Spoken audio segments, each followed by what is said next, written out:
नमस्कार दोस्तों, आपका स्वागत है हमारे चैनल विचार वृद्धि पर। दोस्तों, हिंदू धर्म में मकर संक्रांति का महत्व सभी संक्रांतियों में सबसे अधिक माना जाता है। साल में कुल 12 संक्रांतियां होती हैं। सूर्य किसी भी राशि में प्रवेश करते हैं तो उसे संक्रांति कहा जाता है। जब सूर्य मकर राशि में प्रवेश करते हैं तो इसे मकर संक्रांति कहा जाता है। मकर संक्रांति के दिन सूर्य देव की उपासना करने से बहुत ही ज्यादा शुभ फल प्राप्त होते हैं। साल भर सूर्य देव की कृपा प्राप्त होती है और व्यक्ति के जीवन में बहुत ही महत्वपूर्ण बदलाव होते हैं। हर साल जनवरी के महीने में संक्रांति का त्योहार मनाया जाता है। इस वर्ष मकर संक्रांति का त्योहार 15 जनवरी सोमवार के दिन मनाया जाएगा। शनिदेव मकर और कुंभ राशि के स्वामी हैं। इसी कारण से यह माना जाता है कि इस दिन सूर्य देव अपने पुत्र शनि से मिलने के लिए जाते हैं। इस पिता पुत्र के मिलन को मकर संक्रांति के त्योहार के नाम से मनाया जाता है। शनि देव ने अपने पिता सूर्य देव के स्वागत में बहुत ही महत्वपूर्ण वस्तुओं का प्रयोग किया था। अगर आप भी मकर संक्रांति के दिन सूर्य देव को ये वस्तुएं चढ़ाते हैं अथवा जल में ये चीजें डालकर सूर्य देव को चढ़ाते हैं तो सूर्य देव आपसे अत्यंत प्रसन्न हो जाएंगे और आपको सुख संपन्नता का आशीर्वाद प्रदान करेंगे। भगवान श्री कृष्ण कहते हैं, मकर संक्रांति के दिन सूर्य देव को इन वस्तुओं के साथ अर्घ्य देने से दुख दरिद्रता समाप्त होती है और जीवन में सुख समृद्धि आती है। इस प्राचीन कथा के माध्यम से हम आपको बताते हैं कि मकर संक्रांति के दिन सूर्य को अर्घ्य देना कितना महत्वपूर्ण होता है और उसका क्या फल प्राप्त होता है। दोस्तों, एक बार नारद जी भगवान श्री कृष्ण के पास आते हैं और उनसे पूछने लगते हैं, हे प्रभु, मकर संक्रांति के दिन सूर्य को जल देने का क्या औचित्य है? सूर्य को जल क्यों दिया जाता है? सूर्य को जल देने के क्या फायदे हैं तथा सूर्य को जल देने की सर्वोत्तम विधि कौन सी है? तब भगवान श्री कृष्ण नारद जी से कहते हैं, हे देवर्षि, आपने समस्त मानव जाति के कल्याण हेतु उचित प्रश्न किया है। सूर्य देव की उपासना अत्यंत शुभ फलदायी है। प्रत्येक मनुष्य को सूर्य को जल अवश्य देना चाहिए। हे देवर्षि, मैं आपको एक अत्यंत पवित्र कथा सुनाता हूं जिससे आपकी द्विधा समाप्त हो जाएगी और आपको आपके सभी प्रश्नों के उत्तर भी मिल जाएंगे। जो भी इस कथा का श्रवण करता है उसे 100 वर्षों तक सूर्य को जल देने का फल प्राप्त होता है। इसीलिए आप इस कथा को ध्यान से पूरा जरूर सुने। दोस्तों, भगवान श्री कृष्ण ने सूर्य देव की महिमा का वर्णन करने के लिए नारद जी को एक अत्यंत पवित्र कथा सुनाई है। इस कथा में सूर्य को जल देने की सही विधि और अत्यंत शक्तिशाली सूर्य देव के मंत्र के बारे में बताया है। इसीलिए आप सभी इस कथा को ध्यान से पूरा अवश्य सुने। इस कथा को सुनने मात्र से ही आपको सूर्य को जल देने का फल प्राप्त होता है। तो चलिए शुरू करते हैं। भगवान श्री कृष्ण कहते हैं, हे देवर्षि, प्राचीन काल की बात है। दक्षिण देश में एक अत्यंत प्राचीन शोभायमान नगरी थी। उस नगरी में देव शर्मा नाम का ब्राह्मण अपनी पत्नी कलावती के साथ निवास करता था। देव शर्मा शास्त्र ज्ञान में पारंगत था, किंतु उसने अपने ज्ञान का कभी सदुपयोग नहीं किया। उसने उसके ज्ञान का उपयोग केवल धन कमाने के लिए किया। देव शर्मा ने अपने जीवन में कभी दान धर्म नहीं किया, कभी सूर्य देव को अर्घ्य नहीं दिया। वह अत्यंत स्वार्थी और दंभी स्वभाव का था। फिर एक दिन वह वन से जा रहा था तो एक विषैले सर्प के काटने के कारण देव शर्मा की मृत्यु हो गई। मृत्यु के बाद देव शर्मा को यम के दूत यमलोक लेकर गए। वहां यमराज ने देव शर्मा के पाप और पुण्य का मूल्यांकन किया और देव शर्मा को नरक में डाल दिया। देव शर्मा अनेकों वर्षों तक नरक में सजा भुगतने लगा और फिर उसे प्रायश्चित करने के लिए फिर से मनुष्य जन्म की प्राप्ति हुई। उसका दूसरा जन्म एक गरीब क्षुद्र के घर पर हुआ। दूसरे जन्म में उसे अत्यंत दुख भोगने पड़े। उस शूद्र के बड़े होते ही उसके पिता ने उसका विवाह एक युवती से करा दिया और फिर वह उस युवती के साथ वन में ही झोपड़ी में रहने लगा। विवाह के बाद अनेक वर्षों तक उस शूद्र को कोई संतान नहीं हुई। इसीलिए वह और भी अधिक दुखी रहने लगा। लेकिन इतने में ही उसके दुख समाप्त नहीं हुए। कुछ वर्षों के बाद दैव योग से उसके शरीर में भयंकर कोढ़ का रोग उत्पन्न हुआ और वह भयंकर कोढ़ के रोग से पीड़ित हो गया। उसके शरीर पर अनगिनत जख्म हुए जिनसे पस निकलता रहता था। वह कोढ़ी शूद्र अब कुछ काम भी नहीं कर सकता था और दिन भर घर पर ही पड़ा रहता। उसकी पत्नी एक पतिव्रता नारी थी। उसने पति को कोढ़ होने के बाद भी उसका साथ नहीं छोड़ा और वह उसकी नित्य सेवा करती रहती थी। वह अपने पति को ही परमेश्वर मानकर उसकी पूजा करती थी, उसके लिए भोजन का प्रबंध करती थी, उसे स्नान करती थी। वह शूद्र अनेक बार मन ही मन सोचता रहता था कि किस जन्म के पाप के कारण उसे यह कोढ़ रोग हुआ। ऐसा सोचते हुए वह बहुत ही निराश और उदास रहने लगा। फिर एक दिन उसके द्वार पर एक साधु पधारे। उस कोढ़ी शूद्र की पत्नी ने उन साधु महात्मा की बड़ी सेवा की, जिससे प्रसन्न होकर उस साधु ने उस कोढ़ी की पत्नी को वर मांगने के लिए कहा।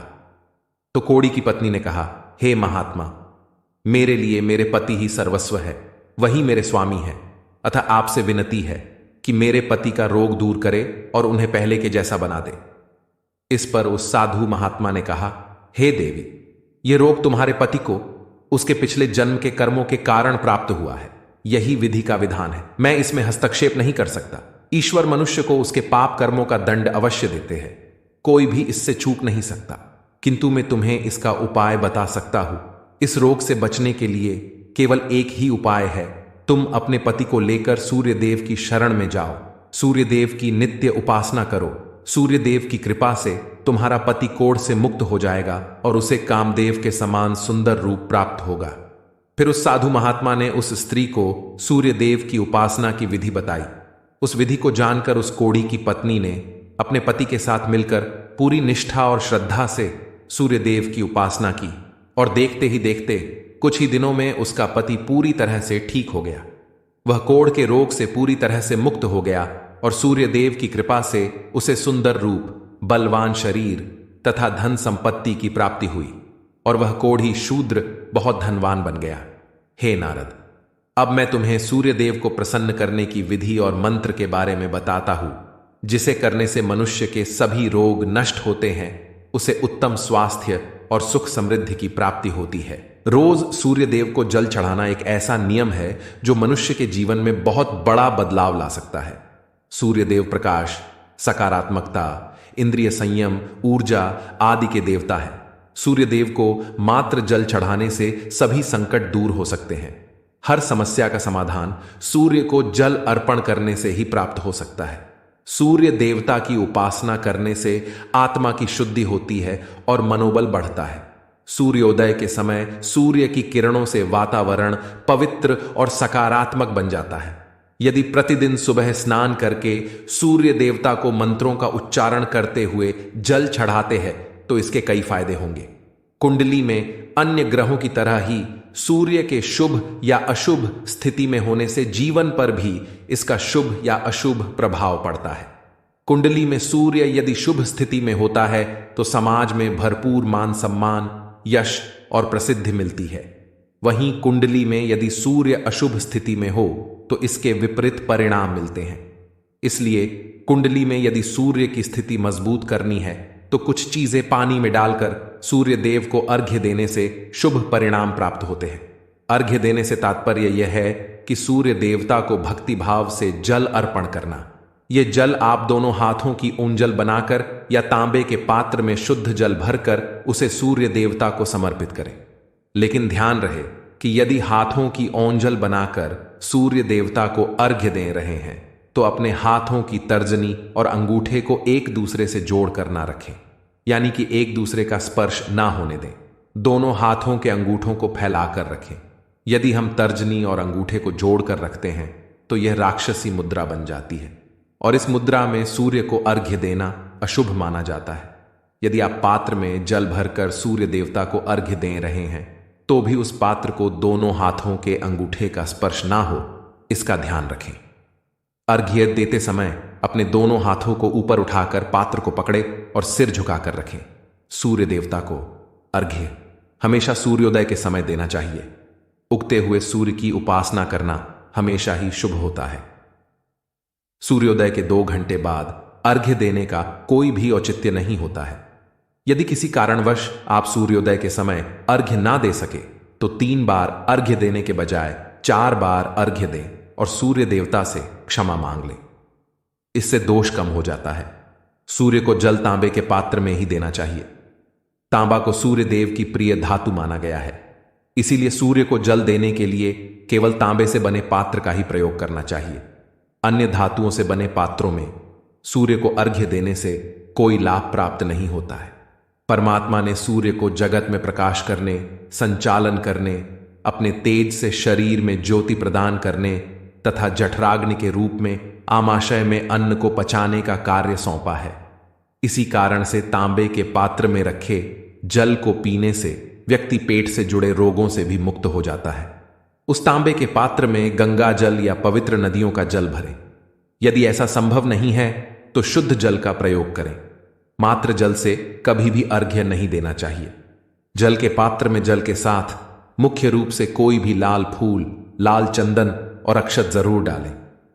आप चाहें तो इस जल में थोड़ा सा घी, शहद, दूध या गुड़ इत्यादि भी मिला सकते हैं। खासकर मकर संक्रांति के दिन जल में तिल और गुड़ डालकर सूर्य देव को जल चढ़ाना चाहिए।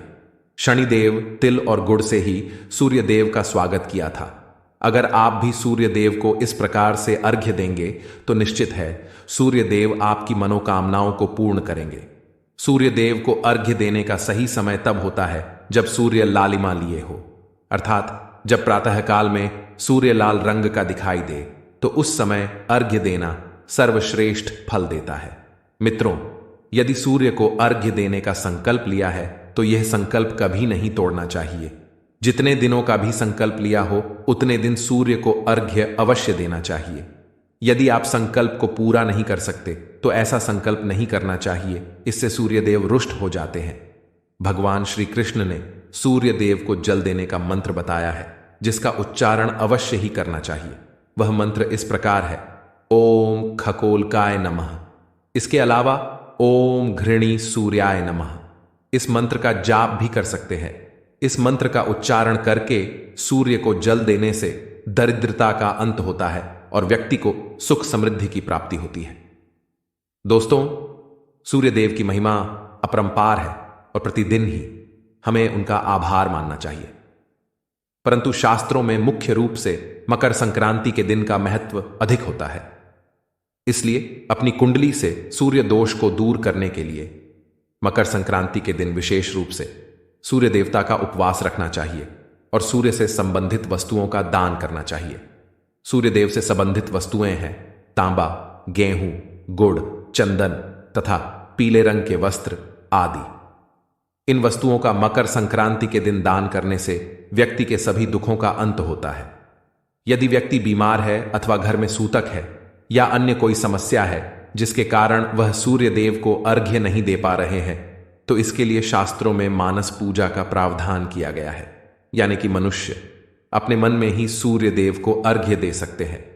सूर्योदय पूर्व दिशा से होता है और यदि किसी कारणवश सूर्य देवता दिखाई नहीं दे रहे हैं तो आप उनका मन ही मन स्मरण करके पूर्व दिशा की ओर मुख करके उन्हें अर्घ्य दे सकते हैं, लेकिन कभी भी सूर्य को अर्घ्य देने का संकल्प ना छोड़े।